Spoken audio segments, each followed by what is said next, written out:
Welcome back to the I Am Symposium for the Winter Solstice 2017.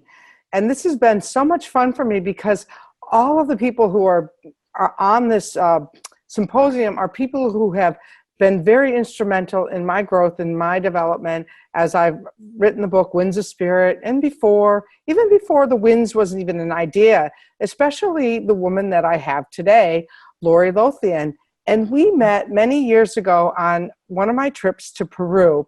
And it was an instant infatuation of the meeting of the minds and the heart. And Lori is an ordinary woman who 7 years ago had an extraordinary overnight spiritual awakening.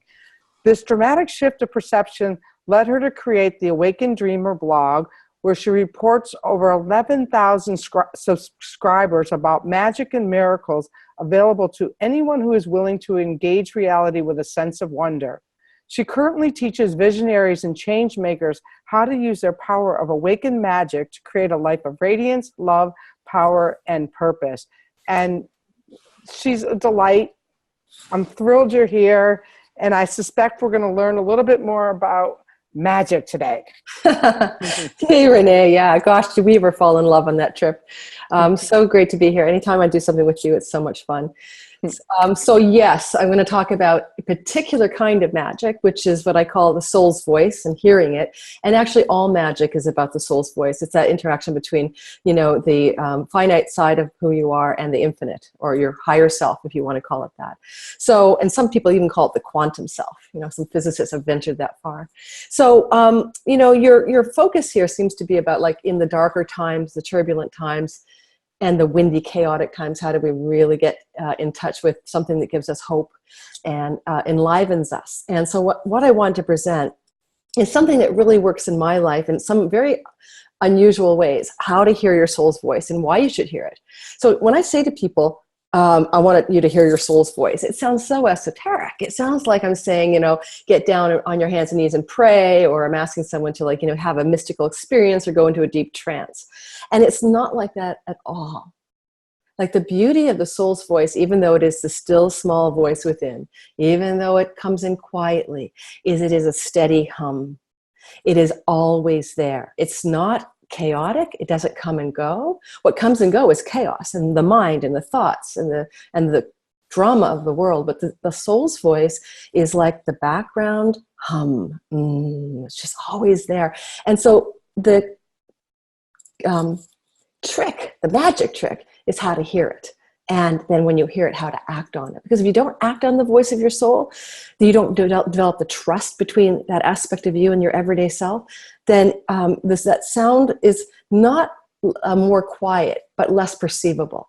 It's like you're tuning it out. So you develop a trust with that inner voice when you act on your soul's call, when you listen and then you act. So I actually wrote notes, which I never do. I'm such a free-form person, but today I thought I'm not going to wing it because I really love this material and I don't want to do it a disservice by not being focused about exactly what I mean.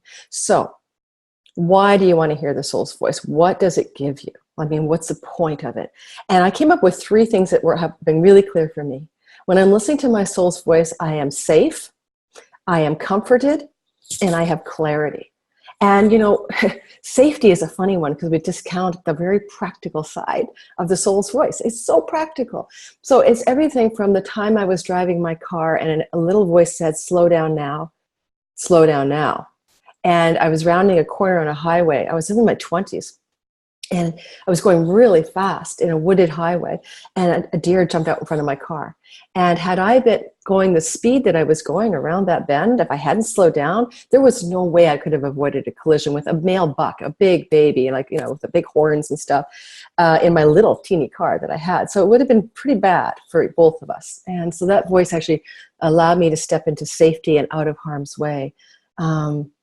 and it doesn't just have to be physical safety. I actually have a history of selling stocks just before they crash. Like, it's my inner stop loss. My soul tells me, sell that stock now. And just before the big tech bubble burst in 2000, I believe, I had invested in a whole bunch of shit. I had tons of stocks, excuse my language. And I literally heard the voice about a week before the first big wobble. Sell everything now. And I sold every single stock that I had, even some at a bit of a loss, which was nothing compared to what it would have been had I not heard that signal. Because if you remember that, it was really fast. So financial safety, physical safety. And I kind of suspect that when we're having a lot of chaos in our lives that is causing us some kind of harm, we've kind of hung up the phone, we kind of disconnected. We're not in tune. I don't think our soul ever puts us in harm's way. I really don't. Not in true harm's way. Not in a way that we're not able to become, to rise above and through it. So, you just remember that. It's not like your soul's out to get you. It's out to help you. Comfort. I think in the religious text, like, I'm not religious, but I think in the biblical sense that sometimes the soul is called the comforter, or the voice of comfort.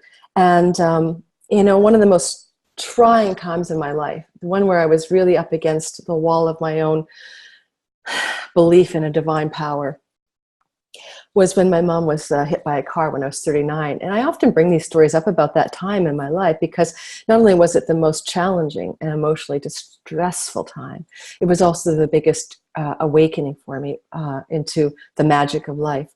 And when I talk about the comforter, I don't mean that after she died, I was feeling my soul's voice. I mean, my soul was so wise that the day of my mother's death, I heard a voice in the morning say, go to the mall and buy your mother's birthday present. Now, her birthday had been 3 weeks earlier or more, and I was late, August, I was way behind. It was like 6 weeks earlier, and I always sent my mom a birthday gift, and here I am. She was 66 and I was 39, and just to time frame it. And I'm like, okay, I'll go buy her a birthday gift. So I went to the mall and I bought her 2 gifts that day. And I was driving home from the mall. I heard a kind of inner reverie asking me to think about all the things I loved about my mom. And I was contemplating everything about her from my childhood, almost like a flashback. And when I got home that day in the evening, I got the call that she had been hit by a car and killed. Now, what's the comfort in this story? Well, for me, at that time in my life, being incredibly mystical and attuned to non-ordinary reality, this idea that I kept saying to myself over and over, I bought her birthday gift on her death day, for me was comforting, because I knew that my soul had set me up to know that my mother's death was a birth, that she was birthed into a new reality, that she was, physically no longer here, but that she had been born again into something new. Just like birth, death was no different. And even though I knew that intellectually, because I had for years been able to talk to dead people and all of that for clients, I was a clairvoyant then, this was the sinking deep, rooted knowing. And that got me through this huge upset in my life, this comfort of the way I was told. Don't fret, it's okay. It's a death day, it's a birthday. No difference. So that always stayed with me as one of my biggest truths from my soul. So I said safety and comfort, clarity. It's so hard to be clear today. I'm so foggy sometimes. Oh my God. There's so much distraction in the world. There's so many things going on, and it's easy to get sucked into all the peripheral noise of the world. And when I want to be clear on something, I really need to hear my soul, especially if I'm doing something out of my comfort zone. So I went to Bali in April to study with a teacher that I really adore. She teaches women to be empowered around money, and her name is Morgana Ray. And I was doing this, and it's a big investment for me, and it's a big trip to Bali, and it's an intensive week with these other women. And I just heard this voice say, you're supposed to do it. I knew, because I got an email from her with an opening. And I'm like, but. So I said to my soul, look, if I'm going to do this, I need to have a sign. I need to know for sure. So give it to me. So I left my house that morning with that question to my soul. And by the end of the day, I had 3 very clear indicators. And this is where synchronicity comes in. The synchronicity is a dialogue with the voice of the soul. I literally am driving my car to a notary public to sign some documents. And on the way there, I see a billboard. And it says, your money's best friend. And that is exactly what she sort of is. She's like your money ally, the woman who's teaching this course. I'm like, oh yeah, that's a sign. But I'm way more picky than that. Then I get to the notary public, and I'm signing some documents with a friend of mine, and my friend says, oh my God, look at the map of the notary's wall. Like we're in his office with the notary. And he says, he's even been to Bali, because this notary has pins in the board of every place he's been in the world. And I said, he's been to Bali. Okay, that's where the retreat is. The third sign the same day was, I literally, handy iPhone, I'm driving, which I shouldn't be doing, and I hear a pinging of a Facebook message on my iPhone. So I looked at it, and it was a woman who had been to Bali with a friend of mine years ago, and she, out of the blue, she pings me and says, you may not remember me, but I'm a friend of your friend Giorgio's, you know, and I was in Bali with him, and I wanted to reach out to you to say something. I can't remember what she was saying. I'm going, oh, really? A PM from a woman telling me about Bali. So 3 out of 3, I signed up that next day. I had an interview with Morgana, and I was off to the races. And it was an amazing process and an amazing expansion for who I was. So my soul did not let me down. The clarity was rewarded with the magnitude of content and transformation I had in the land of Magic Bali and with this particular teacher. So those things, clarity and comfort and safety, are important. Right? I think we all want those. So our soul's voice is important. And how do we hear it? Like, without going into like deep prayer, shamanic trance states, or any other weird stuff that seem like really hard. Well, first of all, why don't we hear it? I should say that, because we don't hear it for the very simple reason we're distracted. I mean, it's just sheer noise. In like electrical mechanical stuff, there's something called a signal to noise ratio.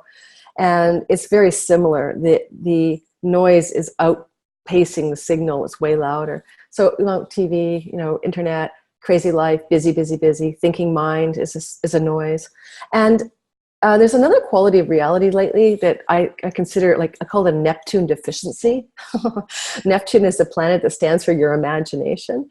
And because we see everything, it's coming at us in visual, like movies, TV, internet video, like what we're doing. It kind of numbs us out to our own capacity to use our imagination. Like when we read a book, we imagine the characters. When we hear a story, oral storytelling, we imagine the characters.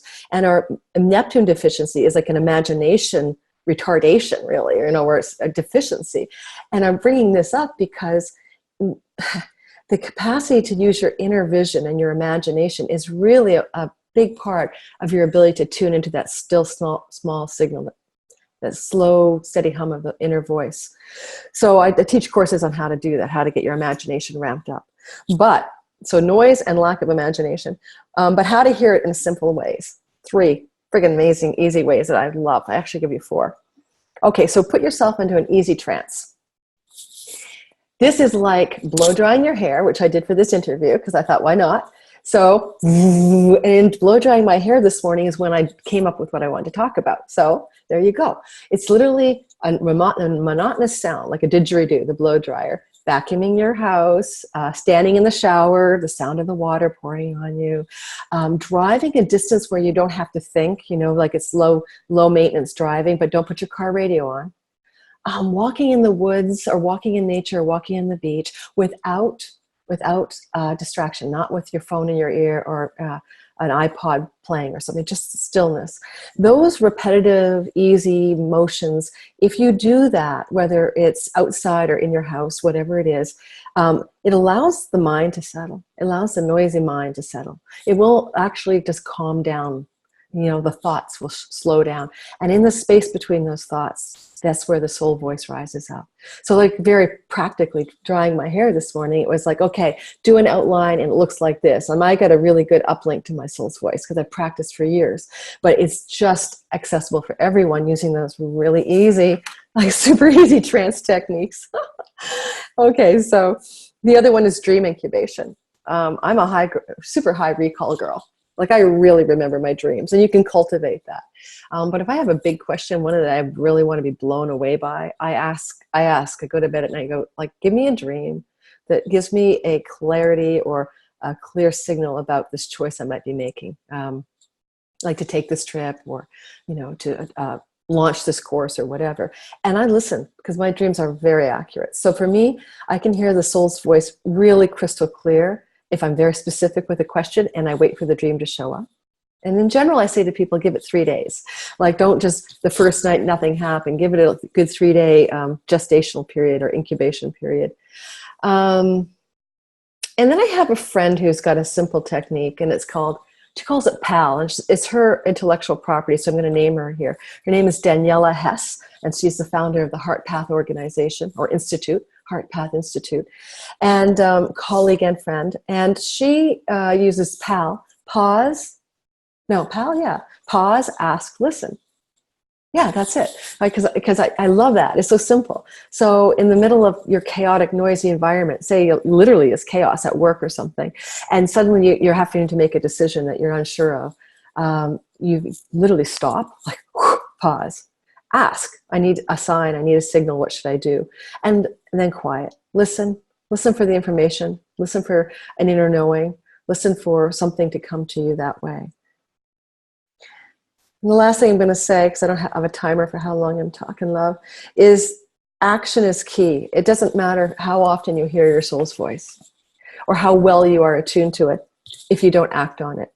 And I can count the times I didn't act on it, whether it was to sell a stock or buy a stock. I use a stock because it's where I'm the least sure and most shaky, is taking financial risks with my soul's voice.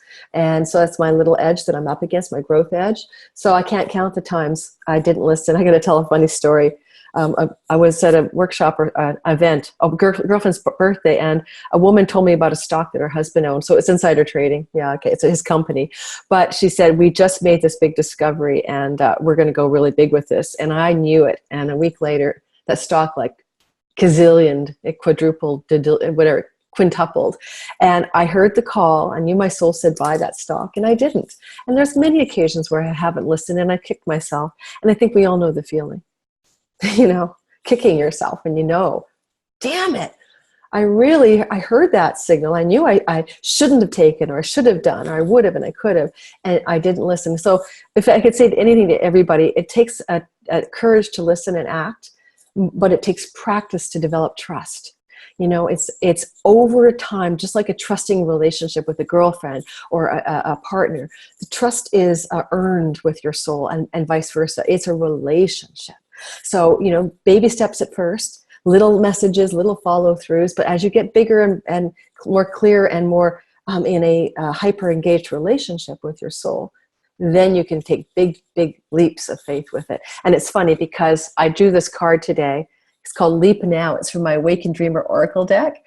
And I said, what is the message I need to tell people about?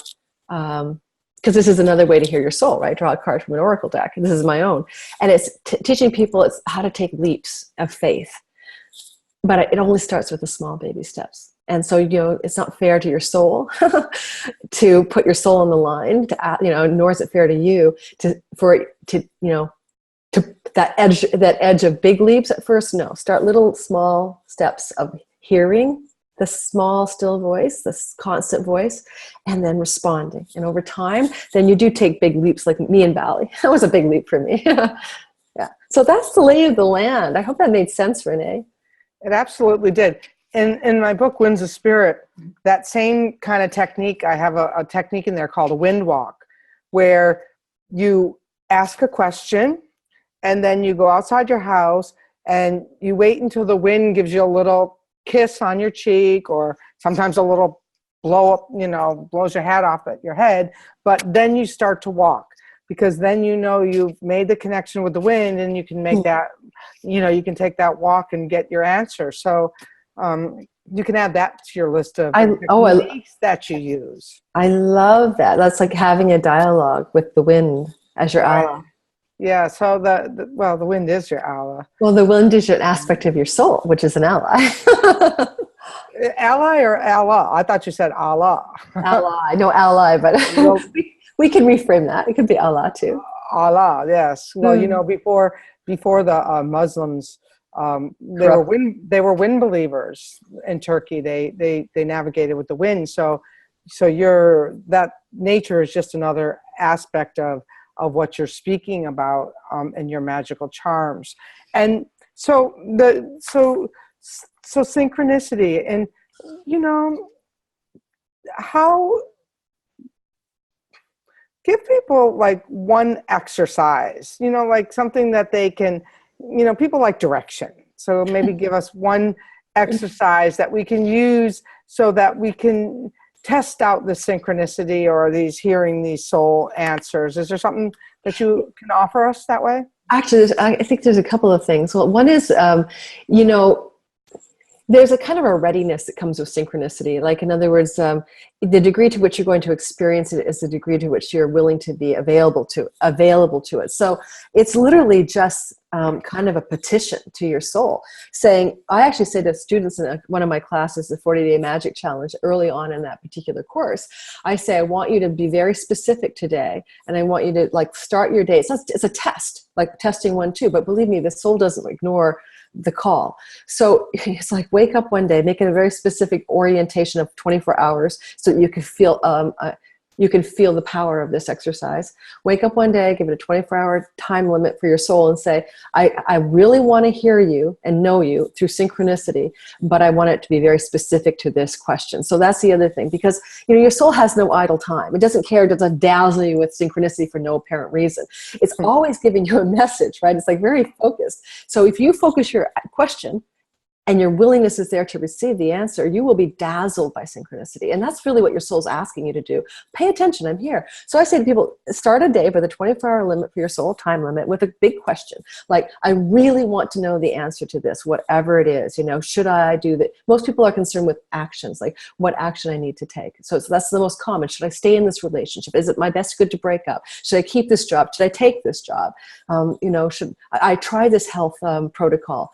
Should I see this doctor? Be very specific. And then listen through the day as the synchronicities unfold. And they will, just like my Bali story. It's the best one.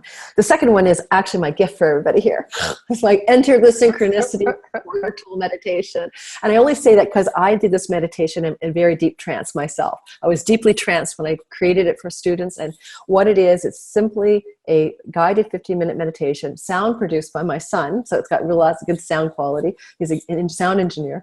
And basically, it walks you through an imaginary process to swing those doors wide open, the synchronicity portal, like to literally cross a threshold to a new level of engagement with your soul. And for a lot of people who've taken that, done the meditation many times actually, but refreshed themselves, it has had amazing results. They've gone from like low decibel, volume with their soul, or low synchronicity, to super, super over the top stuff, How cool is that? So if you want that meditation, you're going to have to sign up for the symposium, because there's lots of ways you can get here to this event page on Facebook. But in order to get the gifts, the juice, the magic, you have to sign up at the iamsymposium.com, and then we'll actually send you a link to her gift page and the synchronicity meditation, which I can't wait to try myself, because I don't think I've heard it yet. I don't think you have. I don't think I've ever sent it to you. Oh, you have not. And I'm usually one of her, test guinea pigs for some of these things. Like we said, we became fast friends, and not beyond, we see each other from time to time. I think it's time for another see each other, right, though? I think we're overdue. I think we're way overdue. And so that said, the connections you meet and the people you meet and in cyber time are the people who may be holding you in a lot of other ways. So this is a gathering, a tribe gathering here of this I Am Symposium. And all of these people are people that you can now connect to and put those spokes out for your own synchronistic experiences and magic for happen in your life. So Lori, what is the one thing you want to leave people with for a New Year's message? I have a quote at the end of all of my emails. It's by Rumi, and it's like basically, I'm probably going to paraphrase it here.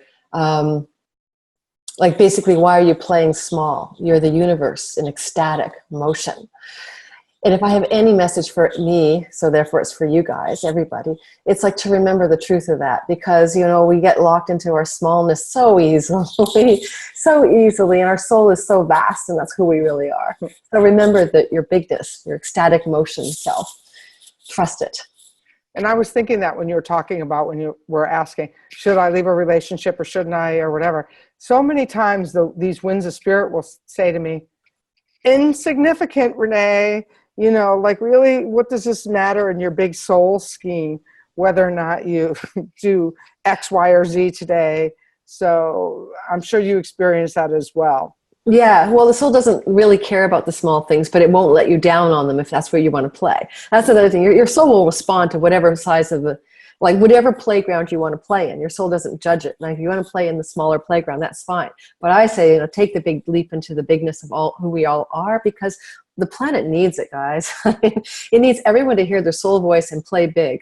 Okay, it's like there's no time like the present, because we have, you know, environmental chaos and political chaos, and we have just simple like intensity, right? This isn't a very intense time to be alive, and I think it needs to be matched with bigness and big leaps of faith for each of us. Each of us. So 2018 is the year playing big. Oh, yes, I love it. Woo! Playing Like big that. with ecstatic motion. So that and that means some big winds could blow too, everyone. So hold on to your hats. Lori Lothian, her website is theawakenedreamer.com is one place you can find her. And if you sign up for the I Am Symposium, you're going to get an awesome gift. So thank you for being here with us today. Thanks, Renee.